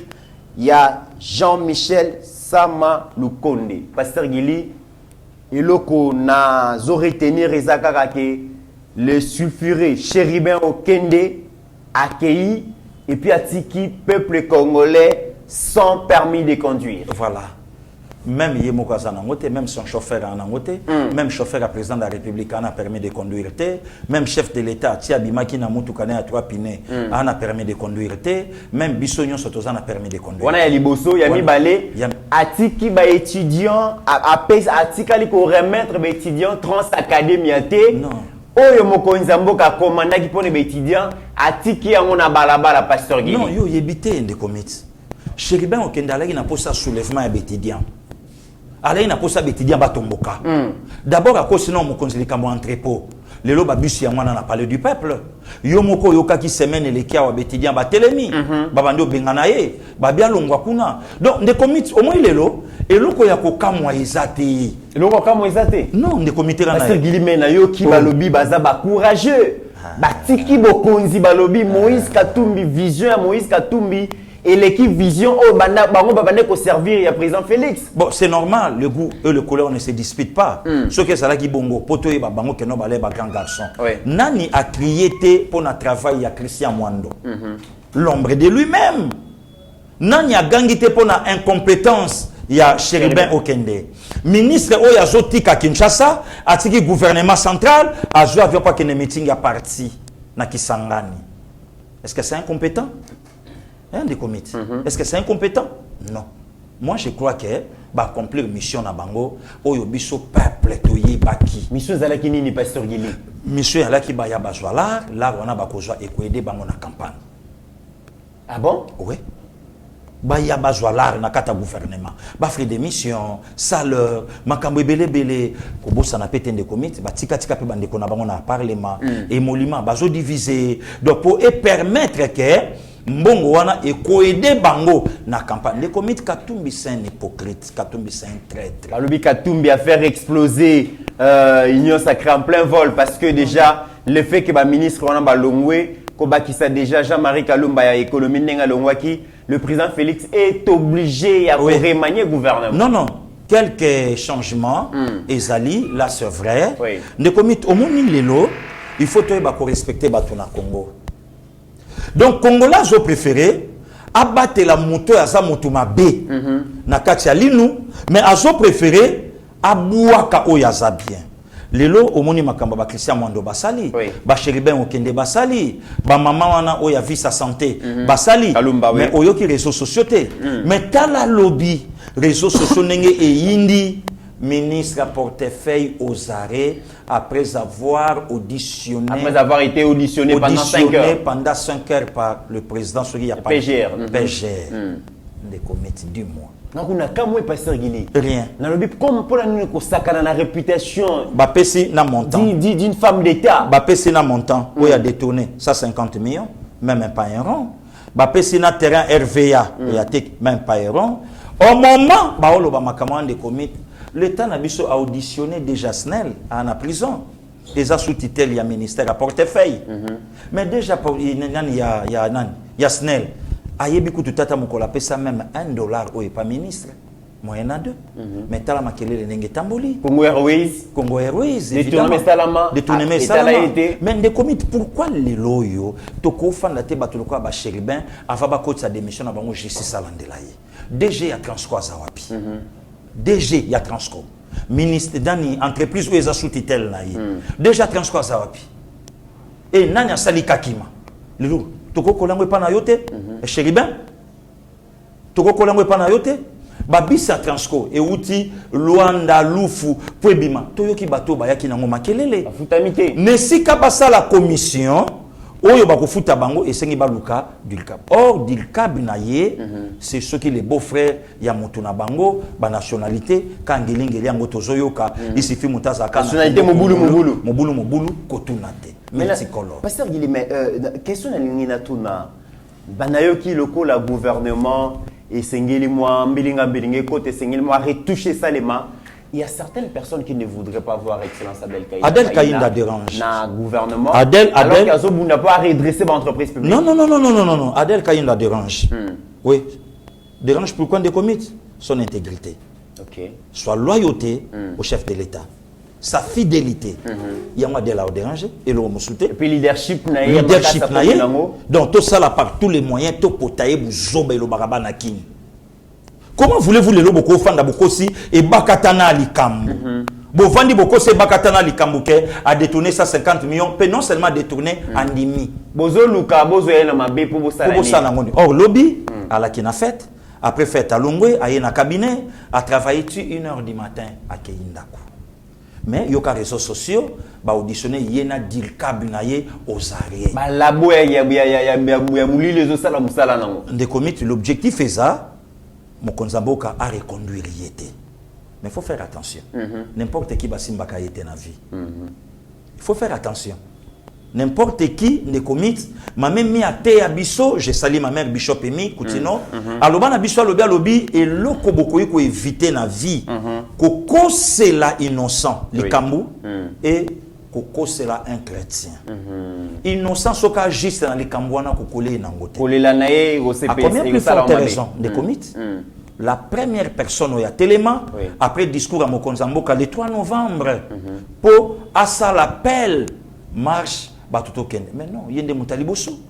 Est-ce que l'autre cause en a merci na mutuana te? Yemtabana ko la musabatu. Nde komito vanda le 6 juin prière. O namboka na biso to yeba question bosa likambo moyena. Il faut budget bima. Nde komito ya le 17 awa juillet prière na martyr plein. Et le mutavandi a commis à lobby botika ko sakana na nzambe tala muyibi. Voilà. Au moment que il y a des traîtres, des sorciers au sein du gouvernement, on va vendre ti chériba bandako salanaka ta réunion conseil des ministres, alobi ma camion sona bo lo baona to salangote nga loyauté nanga na inimu paya. D'abord loyauté na république, na institution république. Des comités. Mais ndimi pa ya mutu. Il faut tout respecter ba maman Gisèle Ndaya. Oui. Tout respecter ba bon rétablissement na maman Gisèle santé dérangeaki. Tout respecter ba maître Tony Mwabakazadi, ba maître Didi Boudimbu, ba maître Guy Luando Mboyo. Oui. Batoana faut respecter bango, ba Julien Paluku. Congo faut respecter Batoana, ba Jean-Lucien Boussa. Congo, il faut respecter ba Nicolas Kazadi. Voilà. Yepe mususu yewana, ceux qui mutalala la muki ba kosele likam. Voilà. Mutalala la muki ba bambi likam nanzoto. Donc il faut tout respecter. Batuloko Batoana ba Aimé Bodji, oh lelo bazo travailler, zo sentir que budget et zo matana gouvernement y compris na premier ministre Samalou Konde. Donc tout ce qui babla quoi, babla ga mauvais goût na Mineta, c'est notre compatriote. Très bien. Oh, les lois qui tangi ba ministre 5. Oh ya bundi, oh ya ne comité biso vandaka wakana ministère wana portefeuille. Moi si moko abebi sa réputation chef de l'État. Ordonnance afande la moi piétinango. Batu tout le baloba. Batu nyoso baloba. Mais les loyo tozana mama oh ba pesi portefeuille. Oh yaza montali bosso à téléma koloba 2023 fachi ou personne, fachi ou rien. Pourquoi fachi ou personne? Pourquoi fachi ou rien? Puisque c'est lui le Josué, il y a une mission et au côté de sa terre promise. Voilà la. Ah bien avec fachi, bah Congolais va consommer les meilleurs produits. La République. Pasteur Guili, tu commis vraiment nasuka, toko betali solo, na prometa qui avant tout qu'il y a des dossiers à la fondation, na linga qui te betali solo ya port, ya banana, Pasteur Guili. Oui. Didier Bayeye Mbombo, à qui nous vraiment nous remercions, hein, donc c'est vraiment merci parce que akanisi staff Mobimba Yeba TV na Mwamai aza musika vrai manager. Papa Didier, merci Didier Bayeye abosa na kabisote. Bientôt peto kende sou musika. To comme Égypte, to comme Ghana. On a 2023 donc boza la calme avec Didier Bayeye raté. Pasteur Gili, Didier Bayeye azalaki bon apport moko ina Afrique du Sud ya nene. Asali biso vidéo moko. Tant on a tali vidéo on a la raison na bi Fachi aza visionnaire pasteur. Exactement. To la nana nos vidéos au ya Didier Bayeye comme ça tu vas comprendre importance et apport en eau profonde ya banane. To la nana. Merci. Voilà. Bonjour à toute l'équipe Yeba TV. Ces messages c'est spécialement pour vous. Bien c'est ce que vous voulez que je me présente. Boyebinga. Voilà. Les grands managers ici, message spécial du meilleur V à Yeba TV. Et je vous passe ces messages sur cet endroit assez spectaculaire qu'on appelle Camps Bay. Camps Bay, c'est toujours dans la ville de Cape Town. Voilà. Et derrière moi, il y a des parachutes qu'on appelle en anglais paraglide. Les gens soldats. Les Arabatu, c'est la vie fin de l'année. Les bozomona bazoko pumbuka wana ki baroya okita pembeni ya plage wa o nyoso eza ba villa na bangomba et pa na biso babi bangombe za moyen totonga ezate mais pourtant tala biloko nyoso ba attraction ya tourisme et mais bon de toutes les façons lelo na yo pesa message de V masolo à tourisme to continuer meilleur V na bino nyoso équipe Mobimba Yeba TV Pasteur Gili Mitterrand Naya, Trésor Kandolo, DG Shadrach Wolo, HD, les grands génies, Steve Konde, Mike Chiswaka, Meshako Chudi, Batu Nyoso. Vraiment, je vous souhaite meilleur V 2023 à partir de Sikoyo, Nabangomba Kitoko. Donc, Botala Ndengenini, Nzamba Zaiko Salamokili na Malamu, ya Bisope, ya Ngoto Lingebonga. Tolingito banda 2023 na accélération. Hein? Vraiment Nzamba bate la bino nyoso. Oyo bozomona eza par rapport ya musala malamu oyo bozo sala biso ba des pères et des mères biso ba fasciste. Tozo soutenir bino boza l'ensemble boza la toujours liboke moko. Bolanda ba unité match ezate. Match ezate.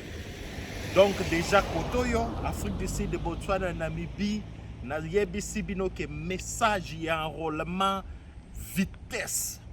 Kotoyo na bamboko yo. Fachi c'est plus de 90%. Wana goto eza nango, y a pas débat. Voilà, meilleur V 2023. Restons ensemble.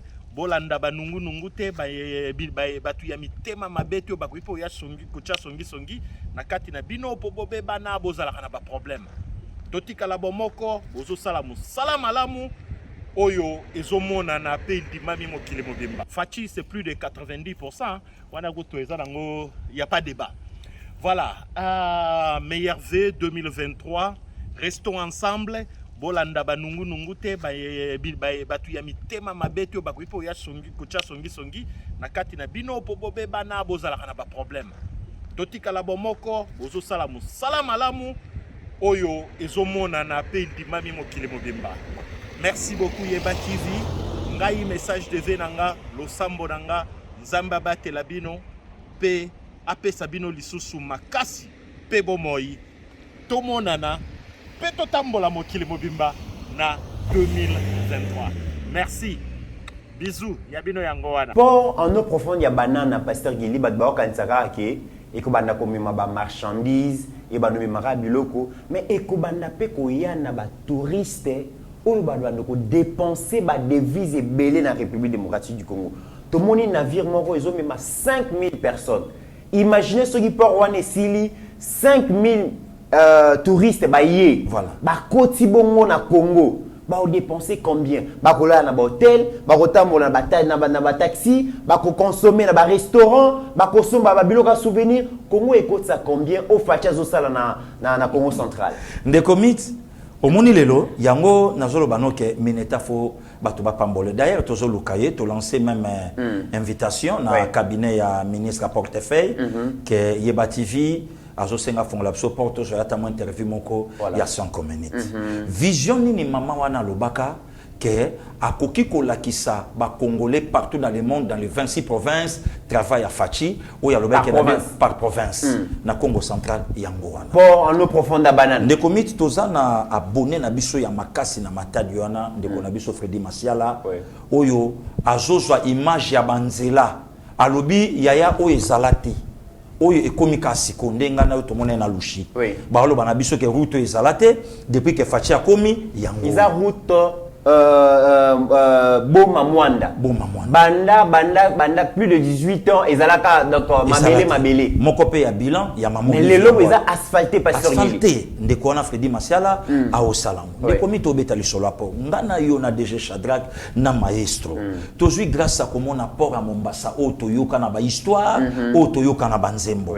Il y a des fois toza na ba chambre likolo to fongoli total ndenge mer ezoganga. Ba navire ndenge zo. Ba navire ndenge zo leka. Ba exception babi après awaso bopusani ka muke bokomi na Mogadiscio na Somalie mais tout na DG Shadrack tout na maestro tout na pasteur Gili est-ce que mwanda pora banana asa koma asa tia makolo oreza aye panabiso mais pour to koma ngano Mombasa to traverser Addis Abeba to komi Nairobi to zui train pour to koma Mombasa voilà ne komiti babiloko oyo et faire développer ka pays babiloko oyo tombola kamboka maman livna musungine ba préféré ba beta jardin botanique kara ba préféré ba beta zo kara mais ba préféré ba sala botanique nazo na kingakati ngana kamwa ki na kamwa kati kutu port en eau profonde ya banana et kozalaka na likambo dossier commerce nzoka na tourisme pe kotina kati non de partout de comité batu bakouta Madagascar batu bakouta Kenya batu bakouta partout bakoya ngana yo tokoti océan Indien totamboli tofutaki ndeko meteran 100 francs wana etikali kuna voilà bana mboka kuna pe bazumbongo bana mboka même ba souvenir to soma même babiloko voilà ndeko meteran parce que babiloko wana sokeye tobi bon déjà le bon leader en tout cas to longwa vendredi na tongo to koma mwanda to sala émission na mwanda na boma na matadi to zonga tota puisque devoir na biso 2023 ya mwana kotambola kolakisa ba réalisation o mokonza mboka sali après obeta lisoloni oyoka action fachezo ya voilà ndeko meteran ya voilà lelo motema mabe mutufa betaka lisolo mutufa beta ndeko miti ba opesa information chemin de fer train engunduka plus de 10 ans ekufa na Congo 10 ans ekufa train ekufa très bien de comité ranaya voilà après maman na boto signonso oyo maman salaka nango maman lobito ozela bilan mais bilan ezakaka ye moko puisque na pouvoir aye na mobali na ye to mona maman bobila dawate aujourd'hui le lotang maman Denise azotelema de comité bablo musuto ko lo bangote voilà moi c'est à côté prière na mobali ne bazobina bazokomisa nzambe na montazobina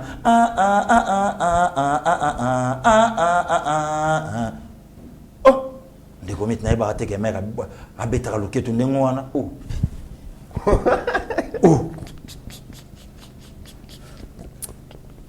abetaka bongo mais tout le monde a une vidéo na fandi bo na matanga na fandi bo na okama gabi mère bolingo nyonso laksi mama chala mwana o zalaki nango voilà soki olakisaki yango tanga zalai na bomoto ndenge toyoki ndenge bayebisi biso mère nga banda okende na casino o eza en face hôtel de ville te mère nga banda okende tamso na casino o eza na Pullman te ndenge bayebisi biso machallah alele casino machallah ke toteka plan to zwa foi toteka plan to kende kobeta kiu alors que so bateki bazwa moins ole bazwa moins c'est pour na nini maman a pensaki na loyauté ya maman chala te na perdre très bien voilà toko mina suka mesdames et messieurs toko la kisabino boyebi ke ezali ba activité à fin de l'année toko banda bongo na fondation Elikia fondation chère à madame Peggy Malidina bakanisa ki bana ya orphelinat la grâce na masina et pa wapi pasteur Gili azaka na habitude ya okende de temps en temps ya kosunga bana wana bango pe bazalaki à travers assistance donc en présence à pasteur Gili bakendaki bongo ko assister bana to landa extrait à vidéo comme ça to ya kozonga 29 décembre 2022, tozabongo na district ya Tchangu, na commune Massina, ville province ya Kinshasa, avec Pasteur Gili, toyebite Pasteur Gili, encore une fois de plus, tomoni yo na ndakunayo na mesana kobenga ndakunayo, orphelinat La Grâce, et pas wapi ozalaka na habitude, soit yo, soit oyaka ko sangonini yao. Non, merci beaucoup, de comité. Mbote na bandeko nyonso bazolanda biso de partout. Ndeko miti toza au moins na 72 heures sur na bosanité pour tosala bayi na année 2022. Alors toza na moment ba fête oyo moto nyonso azomelengela pona libota na ye. Mais faut faire aussi attention tant yo ta la famille na yo, pensez peu aussi aux autres. Nga na le na nzalo pesa inga et réponse ko bime pananga Seigneur, quand est-ce que yo alaki na nzala lobi moment nyonso bobo andeki kosunga bato nzala ezala kinga. De même aussi, aujourd'hui, ce n'est pas Pasteur Gili, les Lopez Ayeba TV vraiment comme acteur. Aujourd'hui, c'est la fondation Elikia. Sous la bénédiction de maman Peggy Malidina, Ndalobaki en tout cas, Pasteur Gili de Comité Ayeba TV, pour accompagner fondation Nanga et Sika Obino Bozalaka. To kanisa pe bana na moment ya ba fête ndeti na biso ngai na yo na bandeko ndeti na biso ya kotia bitambe na orphelinat La Grâce de comité Ago Kilinga vous allez représenter maman Peggy à travers sa fondation et puis biso malobani no libana na fin ya année 2022.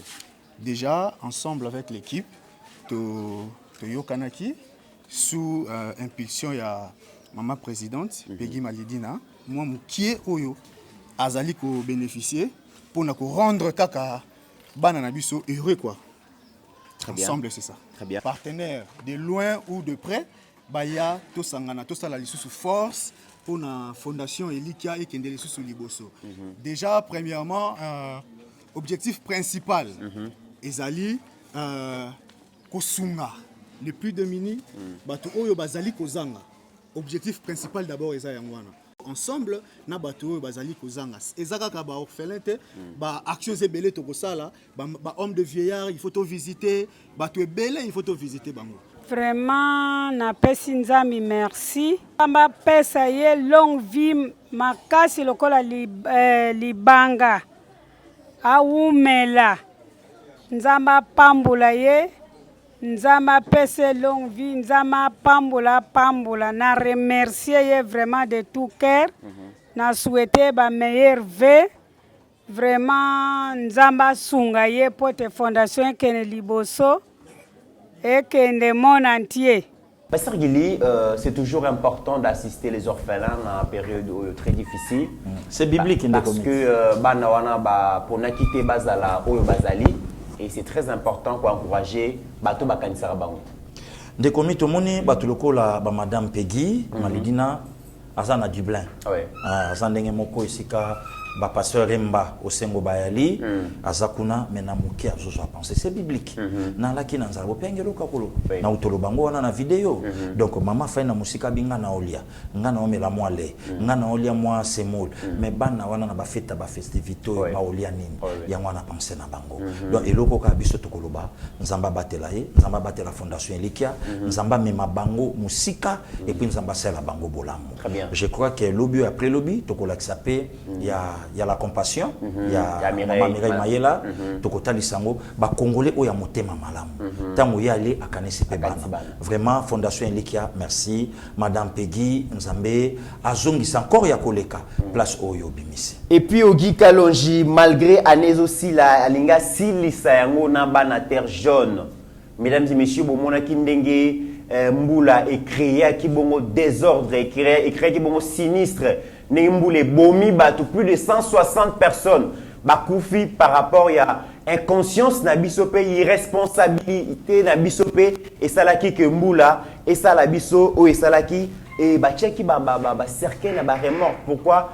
Courage kaka baka niveau ya pamba tozara na habitude na ngote honorable Ogi Kalonji azui bongo ba jeune bazaki ba kulu na lobby alobi botika kulu na botika machette bo curer baka niveau et permettre ba maya bula eleka inondation ça le matin ba ku foraté na suka bozo mwa miki akene pe kotala à cause mesdames et messieurs ya obscurité manque d'électricité ba kuluna ba bandi bazali ko côté la bateau et ça là qui m'a mouté ba kata ki ba do ba machette akenda ki ko assister bango o ezali parmi ba dernière activité au Gikaloji azali ko sala bongo na Terre jaune Tolanda extrait il y a un reportage voilà comme ça tu as boucler complètement émission à l'élo. Merci beaucoup Boyebi Terre jaune ezali ndako na biso to vandi totali to lobby soki biso moko to salite to mosusu ko sala te mokolo ndako kaka nde ayebaka valeur ya ndako bato ya libanda bakoya babebisi ndako soki okomboli te bango bakokombola te lelo tolobaki eza bafete tomeka koluka bajeune oyo bakolongola babosoto nyonso donc 2 kilomètres na biso totie au moins 120 jeunes bakozwa mwa lifuti bango nde bakolongola babosoto nyonso oyo ezali na kati ya nzela en collaboration na OVD na DPK tolobi entretien pe ya nzela yango. Au-delà de ça, lelo ezalaki réconciliation ya bakulu na ya 3 quartiers. Kozwa kita ya kosolola na bango bomonaki ba misusu babando beta ba brique, ba misusu ba cabine ainsi de suite. Lelo ezalaki réconciliation. Tozo continuer ko ouvrir pe na ba quartier misusu ko kimia ekota. Est-ce que ça service kozala kaka pona lelo to eko continuer parce que après awa au mona ba saleté zongi ba immondis na caniveau ba sachet ba histoire ebelé et sukika awa to eza eloko moko yo banda ko continuer pona service et qu'on continue parce que c'est les quartiers na biso ezala propre. Donc on a mikolo ezali koya kocha ba peinture ba biloko donc et qu'on continue ko suka lelo. Honorable Tomoni on a kati ya tourner ndengo zo sala okuti ba mama ba jeune ba vieux ba mususu jusque là na ba zui ba carte d'électeur mais toza na période où wapi déjà enrôlement ils lancé message nini ya particulier aux opesa batu ya Terre jaune na batu en passe mobile. Nazali ko senga na bango ba kende ko s'envoler massif. Terre jaune et sala qui veut na mokonzi mboka Félix Antoine Tshisekedi que biso fachi liboso kaloji na sima. Pour faire la liboso et sengeli tozwa ba carte pour to ko voter. Donc balanda ralenti oyo système ezali na yango te ezali bandeli je crois au fur et à mesure makambo ko bonga biso nyonso tozwa ba carte na biso d'électeur. Merci beaucoup. Merci. Meilleur vœu. Pasteur Gili Ogi Kalonji balobi ponaye vraiment na bolingono na Terre jaune ezaya ko sambate mais sengeli ko civiliser les inciviques. C'est ko civiliser ba jeune oyo par moment babungaka oyo pouvoir à 18 et bomisaka. Au pouvoir à 18 et bomisaka. Voilà. Au pouvoir à 18 ans même écréé parce que phénomène voilà écréé. Ah voilà, il a créé à 18 ans et Ogi Kalonji azali ko parmi muto ya zobeta maboko wana zo sepelaton mama zoloba. Il est parmi ba fondateurs ya bakuluna na phénomène kuluna. Voilà. Ils passe. Voilà mesdames et messieurs to komi na suka bomoni ndenge Ogi Kalonji azali. En tout cas bravo à lui. Ndekomit maman ndinga lobe loko moko très important na suka film il y a La vie est belle. Abi maintenant je comprends. Il y a musicien. Na compétence ya honorable Ogi Kalonji. À côté de Manapodium Abina. Imaginez. Voilà. Imaginez. Mesdames et messieurs, nous sommes arrivés à la fin de l'émission. Pasteur Gili, les mots de la fin. Merci beaucoup Ndekomit Nzamba Batelayo, Fallon Wanza, merci. Sandrine Mawete, merci. Bato, JC Mala, boza toujours na ba commentaire pour na kolanda, pour na contribuer. Henriette la mama, grande dame, bonne année. Nzambe aye bande nini akoyi ko sunga biso nyonso tosi sambula oyo na kimia. Merci aussi na yo Ndekomi to sai musa mo makasi. Merci pasteur. Malgré motami lobela kate, mais en tout cas bato ba boakela quand même Yeba TV, ba fleur. Voilà. Bato ba komela quand même Jenon Moyo, Shadrack Lolo, bato ba lobanata maloba kitoko. Un jeune sans sponsor, un jeune encadrement na ba moyen, na ba capacité na ba compétence intellectuelle au azanango o esali kelelo tozo kende ndenge oyo tozo tambola. Vraiment merci na yo, merci na Steve Kondé, merci na Abakouk honorable Trésor Kandolo, merci na Mesha Kochudi, Mike Chiswaka, Rabi Mukoko, ba Abigail Kilungu, bandeko nyonso zamba ba telebiso, tozana kondi maketo aussi sano na kimia, toko banda pe ano tozo banda na kimia, toko sisango pe na kimia. Merci pasteur Gili parce que yo pe sengeli kopé sa merci balobi yo koma bongo calmicine, calmi politique.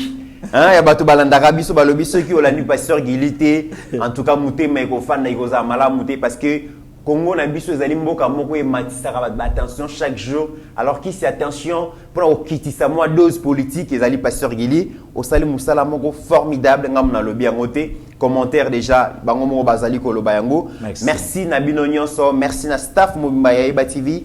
Mesdames et messieurs, malembe lentement mais sûrement toujours kende na fin ya 2022 où ils allaient magnifique pour na biso na Yeba TV parce que vous soutenez ki biso, vous tala ki be émission na biso, vous commentez ki yango, vous continuer ko sala yango tika été nzambe apesa kimia na mabota na bino et que tout si ça complètement année oyo dans de meilleures conditions et que année prochaine ezala vraiment année ya ba ingénieur, ya bénédiction, ya ba grâce, ya ba réussite, ya bonheur, ya bonne santé, ya longévité pour chacun de nous. Merci Nabino Nyonso. Mais n'oublions jamais qu'au-delà de nos divergences d'opinion, mesdames et messieurs, la RDC reste plus grande que la somme de nos ambitions individuelles. Avant de vous porter bien, Didier Bayeye, l'année prochaine, on matissa sous dose, on matissa sous tension parce que le bio allez manager à Yeba TV. Nous devons sillonner l'Afrique tout entière. Pourquoi pas tout côté Amérique, tout côté Asie? Parce qu'avec Didier Bayeye, tout est possible. Nayebi l'homme, je sais quand il décide de nous amener partout où non, il est fort.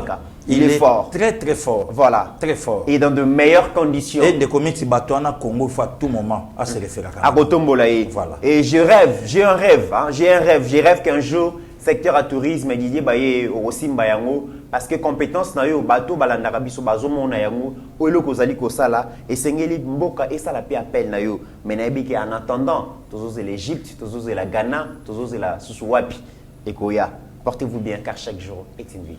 Merci. Ta grâce, seule ta grâce. Nous voulons instaurer un état de droit et dans un état de droit il y a une justice indépendante. Ce n'est pas à l'individu Félix Tshisekedi de commencer à faire justice.